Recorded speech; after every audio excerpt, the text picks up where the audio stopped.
Merci. On va un peu changer de sujet de discussion. C'est comme ça, c'est... Oui. Donc, les titres de l'exposé, comme vous l'avez peut-être déjà lu sur le programme, Descartes au siècle de lumière, anatomie de l'Église. Je vais expliquer. Il y a quelqu'un qui a son micro ouvert. Je regarde juste ça. On va éviter que ça. Ah.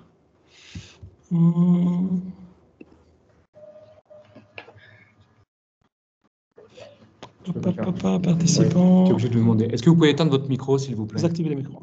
Voilà, c'est bon. OK. Mais du coup, voilà. Donc, cette recherche que je présente, évidemment, c'est entre l'introduction au sujet des recherches et puis les débuts d'un article, en fait, un article que je suis en train d'écrire, de rédiger. J'ai un titre provisoire qui est très, très provisoire, dans le sens que ça va encore sûrement changer, mais en tout cas, Conserving and Provincializing Knowledge or Being a Cartesian in Newtonian France. Mais je vais aussi tirer quelques éléments d'un article déjà publié, qui est le premier que j'ai publié dans le cadre de mon postdoc à l'ULB, qui est celui-ci, Beyond Descartes, Noël Regnault, 18th Century French Cartesianism. En gros, il s'agit de voir la réception de Newton en France au XVIIIe siècle et les réactions, notamment cartésiennes, notamment chez les jésuites, à l'introduction de cette philosophie naturelle. Mais, comme on le verra tout de suite, pas que. Il y a aussi des questions plus larges qui se dégagent et qui, je l'espère, pourront intéresser un peu tout le monde. Je commence justement par ces côtés, si vous voulez, plus méta-historiques, et donc pour expliquer l'intérêt de ce que je présenterai aujourd'hui et de mon travail plus en général, aussi pour un public de non-modernistes. Donc, là, dans cette présentation de l'article que j'écris, je m'interroge sur les dynamiques des transformations du savoir à l'époque moderne, on pourrait dire, du savoir notamment en philosophie naturelle, savoir en physique, sur des deux côtés différents. D'une part, on pourrait dire en termes épistémiques, donc du contenu de la connaissance, je ne m'intéresse pas, comme il est plus ordinaire chez les commentateurs, à la création du nouveau paradigme, la révolution, etc., mais plutôt à la conservation du savoir qui existe, donc les stratégies de préservation du savoir, mais aussi à un côté qu'on pourrait dire sociologique. Donc, je m'interroge sur la dynamique des formations d'une communauté d'experts au XVIIIe siècle et les rapports complexes que cette communauté d'experts entretient avec d'autres communautés de gens qui sont quand même producteurs de savoir, mais qui sont marginalisés par rapport à cette communauté d'experts qui se forment. Et alors, il y a des questions qui s'ouvrent, comme par exemple, quelles sont les conditions et les modalités du dialogue entre les experts et les non-experts, ou bien quelles sont les conditions qui permettent la persistance de ces marginalités, donc des non-experts. Et les cas sur lesquels je me concentre dans ma recherche et aussi dans la présentation d'aujourd'hui, plus en particulier, est celui du cartésianisme français, mais justement la philosophie de Descartes limitée à la philosophie naturelle, tourbillon, système du monde, cosmologie, ce genre de choses. On parle de questions de morale ou de philosophie plénière au XVIIIe siècle, en France. Donc, j'imagine que, je ne sais pas à quelle connaissance vous avez du cadre historique général dans lequel les cartésiens, la philosophie naturelle newtonienne et cartésienne française au XVIIIe s'installe, se déroule. Juste un petit rappel pour celles et ceux qui ne connaissent pas ce cadre historique très général. Et je me rends compte, pas pour ceux qui connaissent, c'est très simpliste, mais juste pour avoir une idée. Je rapporte deux chronologies qui sont très classiques, pas acceptées comme on le verra par tout le monde, mais assez classiques, celle de Pierre Brunet et celle de Ayton, je ne sais plus son prénom. Mais en tout cas, on a une périodisation de la pénétration de Newton en France qui est un peu différente, mais qui est expliqué plus ou moins selon les mêmes lignes. Donc, avant les années 30, il y a une domination de la théorie, de la philosophie naturelle cartésienne, la théorie des tourbillons, etc. Certains reconnaissent, comment dire, l'introduction un peu voilée, et des controverses déjà présentes mais mitigées vis-à-vis des théories newtoniennes. À partir des 1732-34, c'est les années de publication des premiers deux traités newtoniens en français, donc les discours sur les différentes figures des astres de Mercury et les lettres philosophiques de Voltaire, respectivement publiés en 32 et en 34, qui, les premiers travaux newtoniens, qui affichent un peu un newtonianisme plus militant, comme il a été défini, et après 1734 jusqu'à 1740, les grandes controverses, la controverse sur la figure de la Terre et d'autres, qui décrètent les triomphes de Newton en France.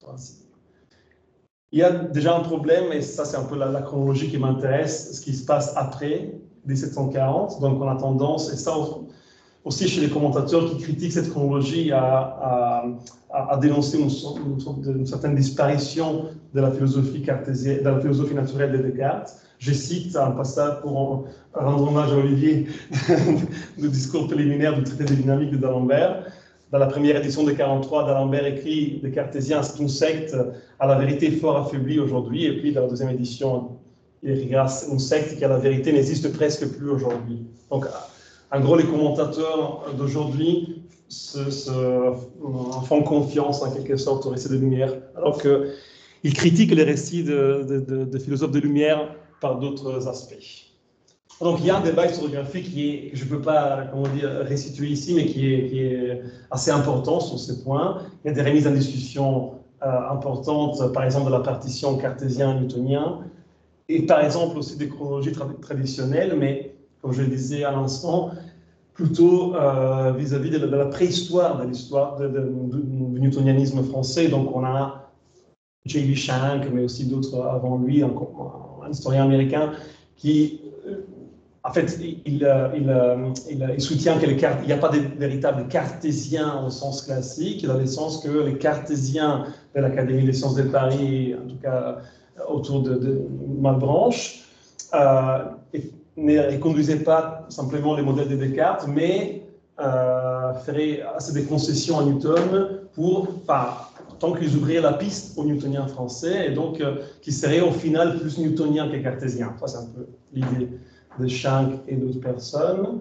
Pour ma part, je ne vais pas vous ennuyer avec ma position personnelle vis-à-vis de ces débats un peu des spécialistes de la question, mais il y a quand même, ça je trouve intéressant aussi pour aujourd'hui, des éléments communs entre ceux qu'on a tendance, ou qu'on avait tendance à définir les cartésiens, qui identifient un groupe assez cohérent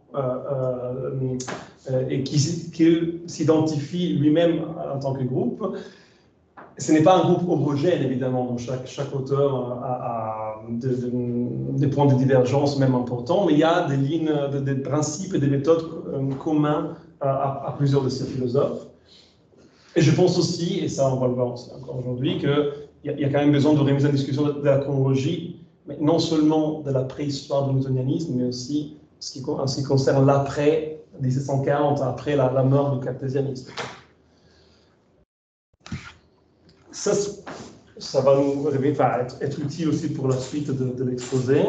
Et, comment dire, c'est aussi un élément fort d'identité cartésienne du XVIIIe siècle, notamment les petits tourbillons de Malebranche, que Malebranche propose à plusieurs endroits de son œuvre, notamment dans l'éclaircissement 16 de la recherche de la vérité, et qui, je mentionne ces points parce que dans tous les textes des cartésiens du XVIIIe, ça va revenir encore et encore, les petits tourbillons comme à la place de l'attraction newtonienne. Mais c'est quelque chose qui non seulement fédère un peu tous les cartésiens, mais qui est souvent mentionné en connexion avec les Descartes historiques, donc qui permet d'établir une filiation et de catégoriser les cartésiens en tant que groupe. Bon, je mis trois exemples des trois cartésiens, plus ou moins connus. Joseph Privat de Molière, c'est un cartésien éminent, c'est assez célèbre, professeur au Collège Royal, aujourd'hui Collège de France, qui publie des leçons de physique en 4 volumes en 1934, et il écrit dans le deuxième, l'hypothèse des petits tourbillons est une simple extension de celle des grands tourbillons de Descartes, les tourbillons des principes de la philosophie. Et encore, Jean-Baptiste Lacan-Delaunay, qui est un défenseur de Molière, un disciple, qui écrit en 1943 les principes du système des petits tourbillons, et je cite, cette hypothèse des petits tourbillons à parler juste n'est pas une hypothèse différente de celle de Descartes, mais une simple extension du système cartésien. Descartes a vu des raisons, et des raisons très solides pour admettre les grands tourbillons. Ce sont ces mêmes raisons qui doivent aussi nous engager à admettre des petits qui composent les grands. Et finalement, je vais revenir sur cette figure assez curieuse, Charles Hercule de Carenfleck, qui en 1761, très très tard, il écrit cette hypothèse des petits tourbillons. Cette hypothèse ne consiste proprement qu'à achever les systèmes de Descartes, à développer la même idée, celle des grands tourbillons, et lui donner la perfection dont elle est susceptible. Donc il y a quand même une continuité sur au moins une trentaine d'années, mais on pourrait, comme on le verra, aller encore, remonter en arrière ou aller encore plus en avant avec cette hypothèse qui est commune à tous les cartésiens.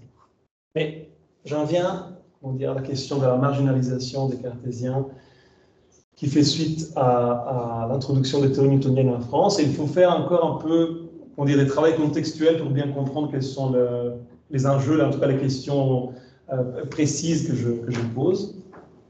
Et ça aussi, ici aussi, je simplifie un peu les récits historiographiques, mais juste pour faire comprendre aussi celles et ceux qui ne seraient pas des experts du sujet. Donc, si vous voulez, la diffusion des théories newtoniennes en France, notamment dans les domaines de la discussion physique, accélère un processus qui est déjà en route depuis un certain nombre d'années et qui est la formation d'une communauté d'experts. Donc, ou plutôt, ça contribue à creuser la distance entre experts et amateurs. Amateurs, c'est encore une catégorie très large, dont on pourrait discuter longuement, mais je vais juste la balancer, la laisser là, comme ça. Donc, processus déjà en route, pourquoi? Parce que à partir de la fin du XVIIe, même un peu avant, il y a des institutions scientifiques qui naissent un peu partout, notamment en France, et notamment à Paris, l'Académie des sciences de Paris a un rôle crucial en Europe et surtout en France, dans la formation, dans la clôture, en quelque sorte, d'une communauté d'experts. On assiste par exemple au fur et à mesure, ce n'est pas un processus qui dure un jour, évidemment, ça s'étale sur une chronologie assez longue, mais à la création de certaines expertises. La science devient un métier, donc les académiciens sont payés pour faire leur métier, ils travaillent dans des classes spécialisées et ils publient selon des secteurs disciplinaires et les publications sont soumises à un contrôle des pairs, des experts et à une sorte de certification de l'académie elle-même. Donc ils sont publiés sous le contrôle de l'académie en quelque sorte. Et dans le cadre de la naissance de ces expertises, de la formation de cette communauté d'experts, la philosophie naturelle de Newton donne, une contribution importante à... Je recoupe le micro, et puis je reviens. C'est là. Hop.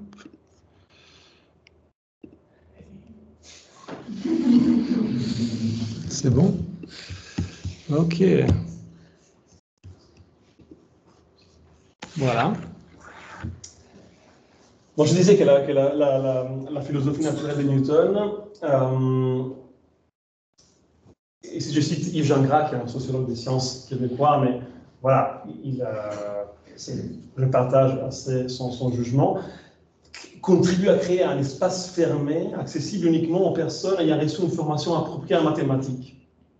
Évidemment, l'expérimentation aussi est notre côté fondamental du newtonianisme, mais le fait de poser les mathématiques comme condition d'accès au débat, donc on ne peut pas parler des physiques si on n'a pas une formation en mathématiques, en tout cas minimale, créer, creuse une distance entre ceux qui ont une expertise suffisante, ceux qui savent faire des mathématiques et ceux qui ne savent pas faire des mathématiques et donc sont ipso facto exclus ou marginalisés de la communauté. Ça, on les voit pas seulement avec les cartésiens, mais avec d'autres figures. J'ai étudié le cas d'un hydrographe français qui essaie de participer au débat sur la figure de la Terre au XVIIIe, et ces contributions, qui sont par ailleurs intéressantes, sont systématiquement rejetées par l'Académie du fait de son manque d'expertise mathématique. Donc, si on ne sait pas faire des maths, on ne peut pas parler de la figure de la Terre, donc ces contributions ne sont pas publiées. Et ça, c'est une dynamique assez intéressante qui, se retrouve aussi dans des dynamiques plus contemporaines, plus modernes, d'accès au débat scientifique. Ça, c'est mon diapositive que j'ai ajouté en fait, ce matin parce que je me disais, je parle beaucoup de l'Académie des sciences de Paris. Ce n'est pas, on pourrait imaginer qu'elle soit la seule institution importante en France ou en Europe et qu'elle soit la seule institution importante ou décisive dans ce processus. Alors que non, il y a beaucoup d'autres institutions à Paris, mais en dehors de Paris aussi. Pour eux, se limiter à la France, les académies des provinces, les sociétés savantes, les sociétés philomatiques, donc généralistes, etc., qui sont des lieux de sociabilité, des lieux où on se rencontre, on boit, on discute des choses variées, mais c'est aussi des lieux où on produit du savoir, et parfois du savoir très intéressant, aussi par rapport à l'histoire du cartésianisme et du newtonianisme. Donc, ça, comme dire, c'est un peu un projet ouvert et un objectif que je me pose dans l'article que je suis en train d'écrire, mais quand on parle d'institutionnaliser la science, des sciences institutionnelles d'expertise au XVIIIe, il faut quand même territorialiser les savoirs scientifiques, donc les localiser en quelque sorte sur les territoires. Et je cite l'introduction à un ouvrage récent, très bien fait, de Pierre Gérard et Christian Leduc et Metzger Boll, qui écrivent que l'homogénéité des académies, ils parlent de France notamment ici, souvent mise en avant, doit être nuancée tant les forces centrifuges sont puissantes et équilibrent les forces centripètes. Donc on a tendance à regarder les forces centripètes sur l'Académie des sciences de Paris, mais il y a aussi des forces centrifuges qu'il ne faut pas négliger. Et justement, si on voulait s'interroger sur les rapports, qui est un rapport complexe et pas évident entre les centres et la périphérie en quelque sorte et la province, je lisais juste hier en fait des rapports de l'Académie des camps, l'Académie des belles-lettres, mais qui en fait a publié 5 séries de mémoires qui sont entièrement scientifiques, donc il n'y a presque rien d'autre que des discussions de philosophie naturelle, et beaucoup de jésuites qui interviennent dans les discussions. C'est M. Beauquier de Hauboc, dont on n'a pas beaucoup de traces autres que ça, fait une dissertation sur la nécessité d'établir des académies, et il parle un peu de ces rapports entre les centres et la périphérie. Donc je lis vite fait avant de passer à la dernière partie de l'exposé. Donc il y a un mécanisme d'émulation.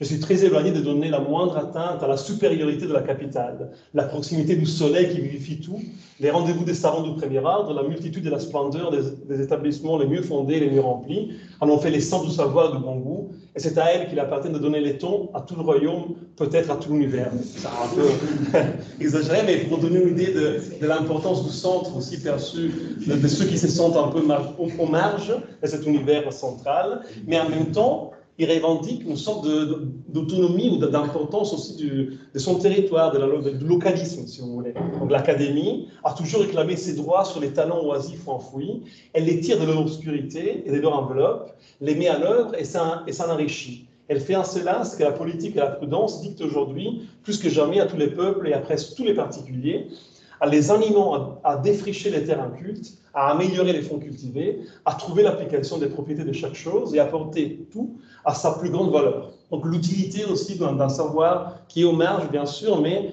qui fait des choses, qui produit des choses, qui n'est pas inactif. Bon, bref, c'était une parenthèse un peu longue. Et je vais passer à quelques textes.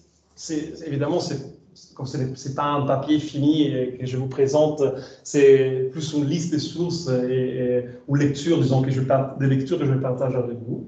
Mais par rapport à la situation de cette création d'expertise, d'introduction du newtonianisme, on a, comme je le disais, une crise du paradigme cartésien, notamment en philosophie naturelle. Et ce qui m'intéresse en premier lieu, c'est de comprendre l'attitude de certains des exclus de ces cartésiens vis-à-vis du système newtonien. Comment est-ce qu'ils opposent encore ils opposent ce système. Un premier pattern qu'on voit s'installer assez vite après 1740, c'est en fait la répétition de certaines formules qu'on retrouve chez plusieurs auteurs, formulées vraiment plus ou moins de la même manière. Alors je cite par exemple un texte très important, en fait très célèbre de Père Castel, un jésuite, Les vrais systèmes de physique générale de 1943. Et cette formule qu'on retrouve chez Castel et aussi chez bien d'autres auteurs, ça concerne les rapports entre mathématiques et physique. On avait dit Newton, la physique mathématisée, on ne peut pas faire de la physique si on n'a pas un background mathématique approprié. Et bien Castel nous dit que Newton fait recours à des causes métaphysiques purement géométriques, ça veut dire abstraites, métaphysiques dans ce sens, que Castel, qu'il oppose aux causes physiques, c'est-à-dire mécaniques et corporelles, dans les sens cartésiens. Donc causes purement mathématiques et explications mécaniques, donc physiques. Donc les mathématiques ne disent rien sur la réalité physique. Et puis encore, tout le système newtonien du monde est tout géométrique, tout vague, tout indéterminé. Non seulement il n'explique rien, il n'a rien de physique, en cette distinction nette. Newton croit avoir tout fait en physique lorsqu'il a représenté la nature, les phénomènes, les observations, par des figures et par des calculs. Et il se trompe. Ça, c'est un peu une idée très importante. Mais avec ces éléments d'opposition très nets au newtonianisme, on a aussi une certaine ouverture à Newton qui permet, comment dire, de ne pas donner l'impression d'être trop en dehors du débat, en fait, de rester accroché autant que possible au débat. Donc on voit, ici on est un peu avant 1740 justement, mais on est dans une période déjà de crise profonde du cartésianisme, et Noël Regnault, ce jésuite sur lequel j'ai un peu travaillé, nous montre par exemple une appropriation de l'expérimentalisme qui est un trait typiquement newtonien et qui a toujours été, enfin, dont l'absence a toujours été critiquée chez les cartésiens. Et par exemple, dans ces entretiens physiques, c'est des dialogues sur la philosophie naturelle, on voit plusieurs expériences de laboratoire reproduites. C'est un texte qui circule beaucoup et dans sa circulation, on voit quand même cette, comment dire, que les lecteurs ne perçoivent pas forcément l'opposition entre l'expérimentalisme d'un cartésien comme Regnault et l'expérimentalisme de Newton et des newtoniens.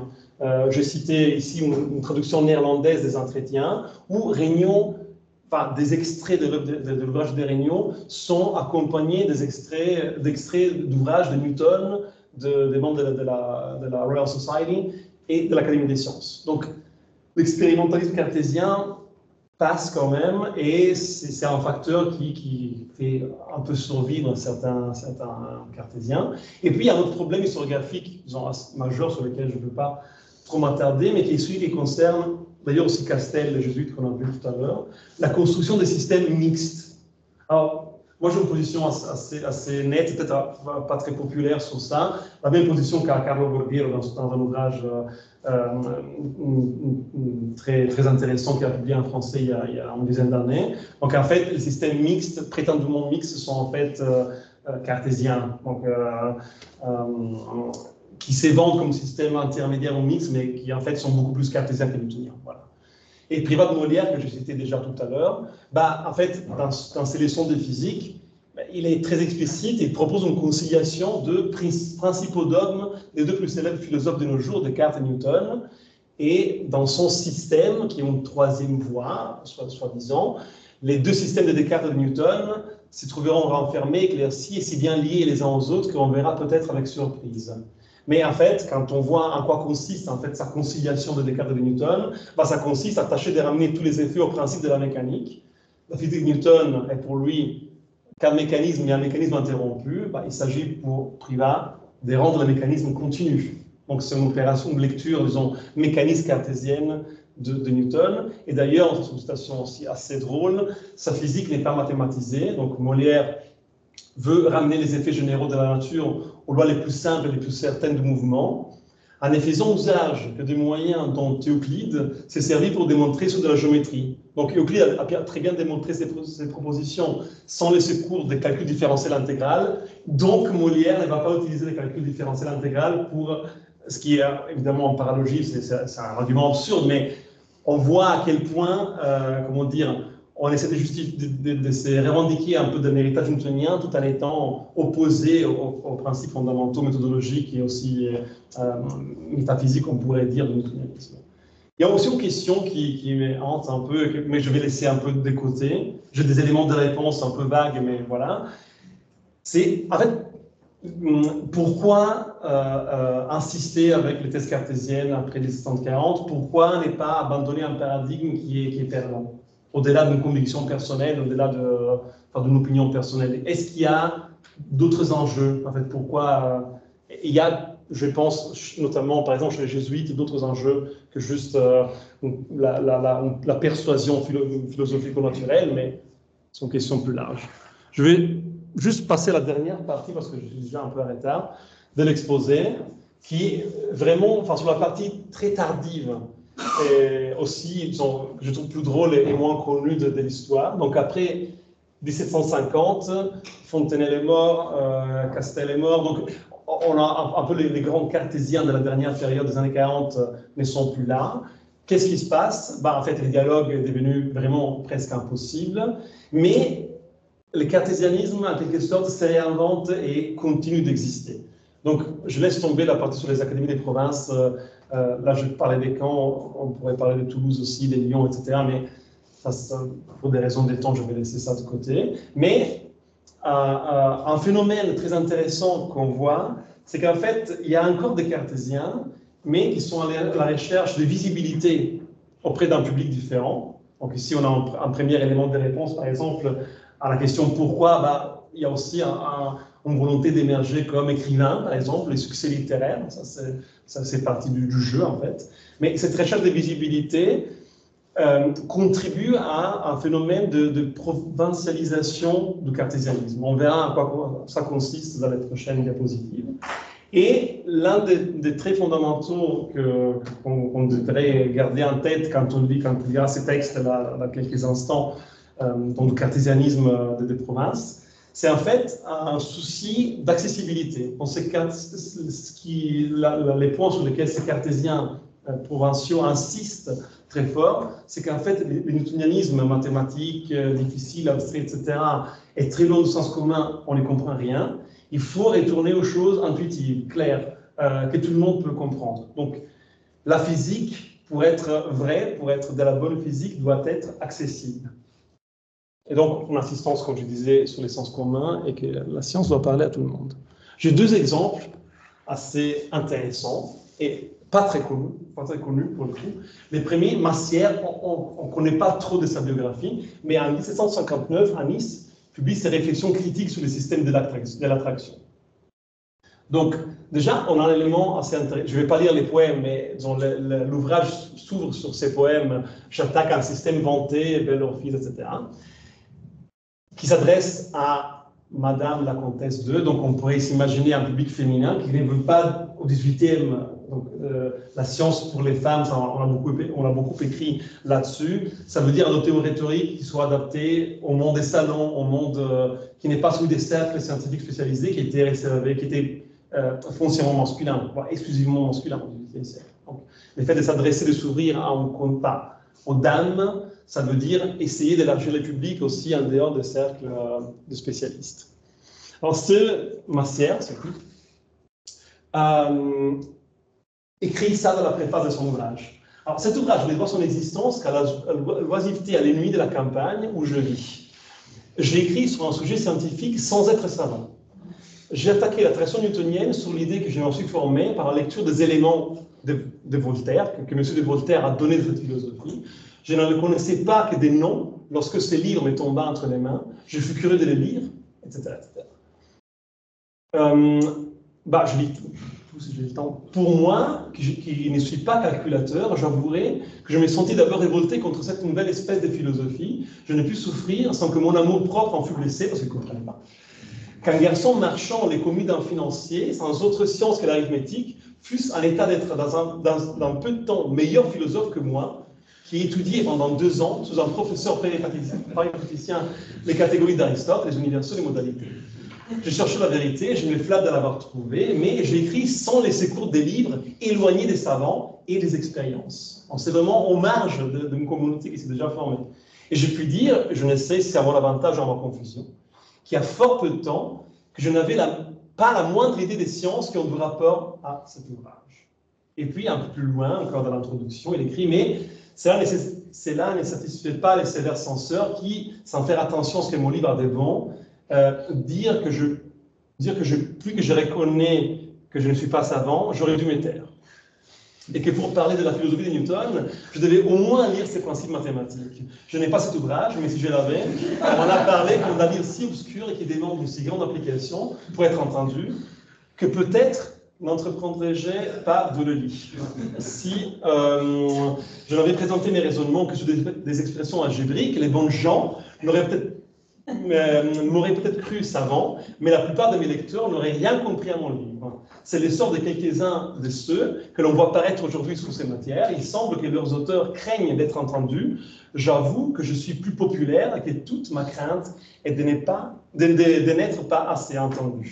Donc on voit les éléments, je ne vais pas commenter dessus parce qu'il y a un côté drôle évidemment de ces passages, mais vous voyez aussi les points que j'ai mentionnés tout à l'heure. Et j'en viens au dernier cas que je vais affronter, celui de Charles Hercule de Keralenfleck, les plus tardifs des cartésiens français, en tout cas l'un des plus tardifs, qui écrit 2 ouvrages, donc l'hypothèse des petits tourbillons en 61 et les observations sur le cartésianisme moderne, qui est une sorte de prolongation de ses premiers ouvrages en 74. Keralenfleck établit donc il fait une histoire du cartésianisme. Donc encore une fois, c'est un ouvrage très intéressant, celui de 74, parce que, comment dire, il met ensemble Descartes, Malebranche et toute l'histoire qui vient après du cartésianisme jusqu'aux années 70. Cette idée, les petits tourbillons, n'est point une nouvelle hypothèse ajoutée à celle de Descartes, c'est une extension de celle-ci, un développement de son système qui les perfectionne sans les composer. C'est enfin cette transformation des 3 matières cartésiennes, dans les 3 formes de particules de matière, chez Descartes, un petit tourbillon de divers ordres qui fait ce que nous appelons ici les cartésianismes modernes. Et il y a encore, aussi tardivement, un appel à la supériorité de la philosophie naturelle de Descartes et un appel à sa défense aussi chez les gens. Par là, nous aurons une physique fondée sur les notions communes de la mécanique et du bon sens, une physique naturelle et lumineuse qui ne consistera point en paradoxe, dont toutes les parties auront entre elles une dépendance réciproque et seront très simplement liées les unes avec les autres. Toute la France doit s'intéresser à soutenir l'honneur de Descartes, mais de toutes les parties du royaume, nul ne doit montrer pour sa cause plus de sensibilité que cette province, il est breton de Rennes. Ce qui est intéressant, c'est que les débats entre cartésiens et newtoniens est déjà un débat dès le début de Voltaire, en fait, un débat nationalisé, un débat Descartes, la France, Newton, l'Angleterre. Et l'une des raisons principales de certains cartésiens est justement cette défense d'un nationalisme qui revient tardivement. Et finalement, il a bien conscience que le cartésianisme n'est plus à la mode, donc la prévention contre le cartésianisme aujourd'hui est plus forte que jamais, etc. J'ai encore 2 diapositives, juste conclure pour Keralenfleck sur, en fait, les lecteurs. Je trouvais, ça c'est juste, comment dire, un extrait, il faudrait que je fouille dans les archives un peu mieux, mais ça c'est déjà un texte très intéressant. Donc, dans des archives de Vannes, en Bretagne, il y a sont des familles nobles, il y a des personnes qui tenaient des journaux intimes et qui notaient ce qu'ils faisaient un peu tous les jours dans leur cercle. Et j'ai trouvé, en fait, que peu après la publication de l'ouvrage de Keralenfleck, ce monsieur Vincent Pocard de Cosquet de Kervillers, une personnalité, un bourgeois qui va aussi des fonctions importantes en ville, il dit avoir lu en fait dans son salon provincial Keralenfleck.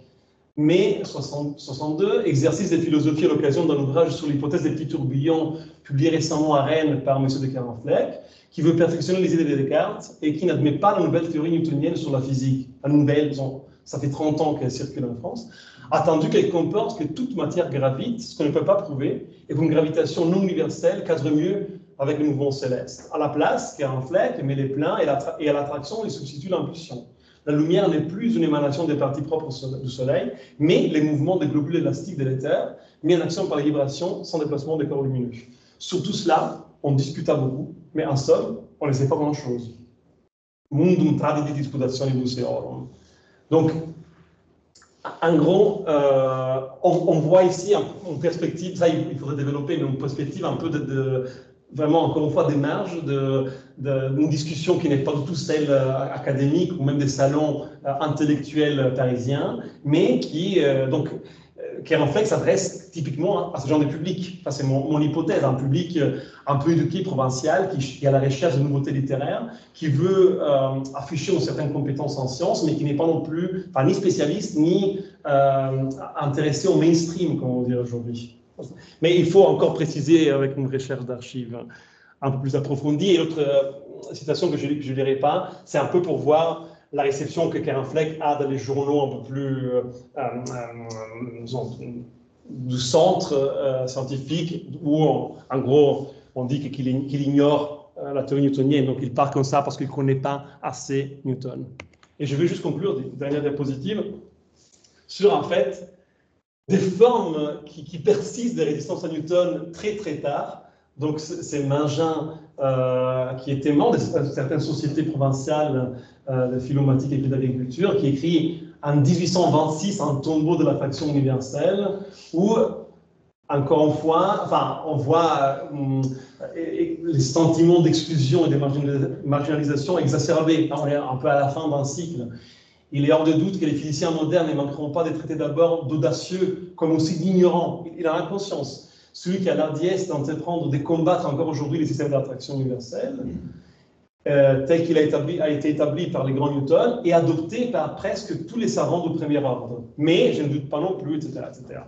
Donc, il y a une conscience de la place qu'on occupe, justement, à la différence de Kerenfleck ou d'autres cartésiens qui encore pouvaient avoir des recensions dans des journaux ou des lecteurs, bah, en fait, il n'y a pas de traces de lecture de Mangin. La seule trace, c'est qu'en fait, il entre dans la liste des fous littéraires. Donc, les fous littéraires étant les auteurs jamais lus et sans disciples, établis par André Blavier. Et, en fait, la question se pose à nouveau, et pourquoi en 1826 on pouvait être anti-newtonien. Et je vais m'arrêter là-dessus en vous remerciant.